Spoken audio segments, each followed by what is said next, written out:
What's going on, everybody? Christian Hernandez here with Sports Video Group. We're on a new in-venue production series. We went, let's see, at the ballpark with MLB, on the hardwood with NBA, on the gridiron with NFL. We're on the pitch with the MLS, but now we're in the W with the WNBA. Big year for the W this year, 25th season. And no place better to start it with one of the original teams. I'm pleased to be joined by Danelle Winfield. She's the Senior Director of Game Operations, Entertainment, and Promotions for the Los Angeles Sparks. Danelle, how are you doing, and how's the season so far? I'm good, Christian, and today is game day, and I'm just happy to be back in market. So even after last year, I'm just ready and excited to have some fans and have some fun. Awesome. So tonight is Indiana, correct? Correct. Awesome. Okay. You mentioned being back in market. It's been a crazy heck of a year for you, but let's even start further than back than that. 2019, everything is normal. There's no pandemic, nothing going on yet. It's still around the corner and we have no clue. Take me back to what it was in 2019 and then talk about your role in the Wubble 2020, and then we can go further on to 2021 this year. Sure. I mean, 2019 was so long ago and there's just been a lot of changes. But as I reflect back, everything that we did in game and just show wise was to basically build home court advantage. So we feed off the crowd energy. We know that's our target audience because they're able to transfer their vibes onto our players. So we want them invested in the game.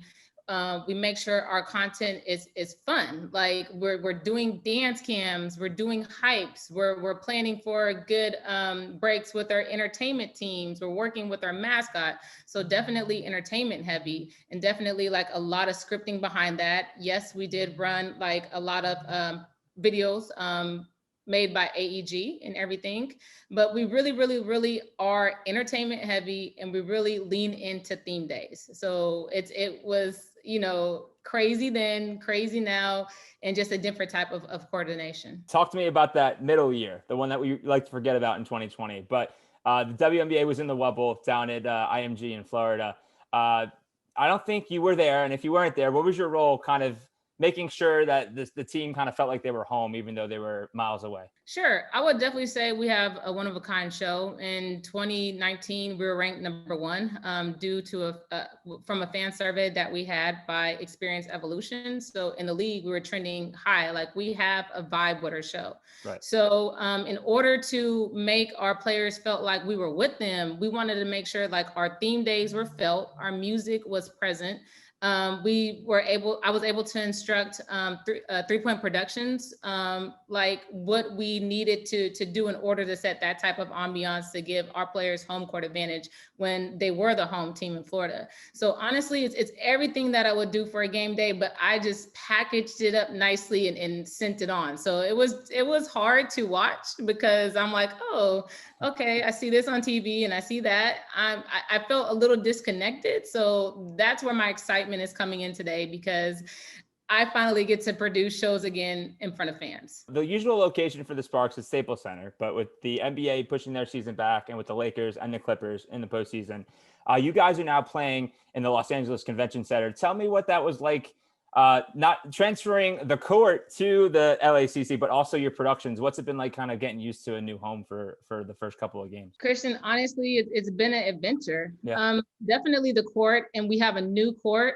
and just grateful for that. But it's all the other elements. It was the scores table, the baskets, the rigging, the behind the scene room built out, the draping, the stands, the media riser. There's so many people. Like for this build out at the convention center, I worked with over 18 vendors. And mind you, this was in the middle of like COVID, and then we're still dealing with just the transitioning of what's happening with the county. So we're going through all these different rules, these different procedures. And then on top of that, we have the rules coming down from the W. Right. So it was definitely an adventure to be able to build this out, and even to conceptualize in the beginning and the feel of it and how it should be organized, or how, logistically it will work out best for us, and of course be approved along the way. So just really thinking, really planning, and then hiring some amazing talent. Pipe Dreams is a vendor I worked with that's done, project management for me on this assignment. while I was simultaneously still doing my game operations, entertainment, and promotion stuff, because I'm not ever going to let that go. Right. But to be able to learn, like, it was literally like a apprenticeship at the same time of doing my full-time job in order to build this entire arena out. I'm sure it was a interesting off season because you're dealing with COVID, and then you're like, okay, I gotta start a season in a totally new building that I've never had to do before. So that's live event production. It's just adding wrinkles and adapting on the fly. But like I mentioned at the top, 25th season, you guys are one of the 3 original teams of the 8 that was back in '97. It's you guys, the Phoenix Mercury, and I'm a New York City kid, so the New York Liberty also. You played the Liberty in the first game ever of the league. You guys are playing them again this year around the 25th year anniversary of that game. What's in store for that special day and special occasion? Yes, I mean, honestly, it's such a historic year. Our slogan for this year is rooted in LA. It goes back to the palm tree and the symbolic meaning behind it on all of our jerseys and just being rooted in the city of LA. I'm glad that the league was able to basically align, the game 25 years ago where we did play New York. And I give or take, it's like either a little bit earlier, a little bit later by a day. Right. But for that game, we're calling it our 97 game. And we are just going to set the pace, set the vibe to the year of 97. I literally told my DJ, I said, I want to hear nothing but music from 97. Yeah. And then it's funny because my entertainment manager says, Danelle, you know that in 97, they played more music than just from 97. I said, I know. I was just like, I want you to take me back there. I want, of course, our dancers will be in line with what was worn back then, our entertainment, as far as like our magic moment, and our national anthem and any halftime performances, whatever we bring in, we are just basically going to thread it all the way through and give our fans that nostalgic feeling. I don't mean to date you. I'm a 90s baby. So the 90s were a fun time.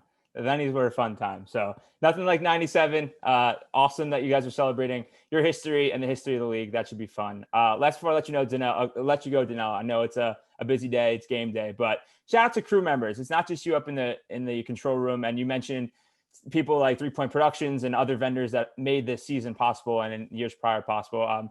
You got any couple names that you want to shout out, or just in general want to talk about how proud you are of your squad?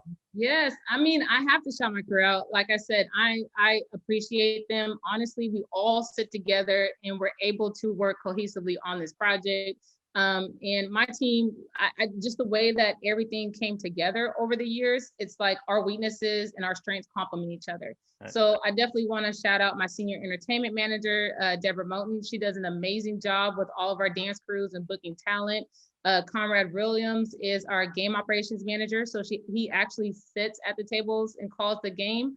I want to shout out, I know Eddie K. So he joined us as a project manager this year. And literally he's texting and calling me right now about venue stuff. So I'm able to balance both the game operations and entertainment worlds, with the venue, because it's a heavy lift when it comes to staffing and everything else. Of course, all the vendors. I mean, LA Convention Center has been great to work with. Shout out to Carissa and Chauncey with JRM on that side. My shout outs can go long and long. Kristen, hey, listen, the floor is yours, Danelle. You can keep going all day long. It don't matter to me. No, and then also my peers. I mean, when I think about internally, for us to be able to like move everything to Convention Center, it's more than just game operations, entertainment, promotions. It's your marketing, it's your sponsorship, it's it's your youth basketball with cross engagement in game. It's all these pieces that come together. So I mean, we are a very talented organization, and honestly, the experience and just the people that I work with, I wouldn't change it for the world. Right. A lot of logistical nightmares, but you guys have been able to do it with grace and do it with excellence. Danelle, it's really a pleasure to get to meet you, get to talk to you. Congratulations. It's the 25th year. It's time to celebrate. You guys are getting a lot of fans, and it's about damn time. I'll say that much. Enjoy the game day tonight. Hopefully when it's safe enough to do so, I'll fly out to LA and catch a game and say hello. For sure. On us. The 97 game, right? Yes. The 97 game. Of course. Listen, I'm all for it. So I'll see you there. Perfect.